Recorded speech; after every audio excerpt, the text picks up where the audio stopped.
పురాణ గాథ ఏమిటి? స్కందపురాణంలో పరమేశ్వరుడు వరలక్ష్మీ వ్రతం గురించి పార్వతీదేవికి వివరించిన వైనం ఉంది. లోకంలో స్త్రీలు సకల ఐశ్వర్యాలను, పుత్రపౌత్రాదులను పొందేందుకు వీలుగా ఏదైనా ఓ వ్రతాన్ని సూచించమని పార్వతీదేవి ఆదిదేవుణ్ణి కోరుతుంది. అప్పుడు శంకరుడు, గిరిజకు వరలక్ష్మీ వ్రత మహాత్మ్యాన్ని వివరించాడని చెబుతారు. అదే సందర్భంలో శివుడు ఆమెకు చారుమతీదేవి వృత్తాంతాన్ని తెలియజేశాడంటారు.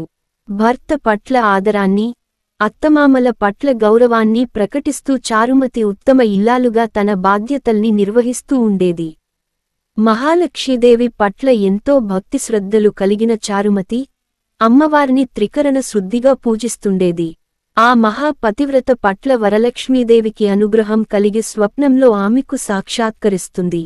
శ్రావణ శుక్ల పూర్ణిమకు ముందు వచ్చే శుక్రవారాన తనను ఆరాధిస్తే కోరిన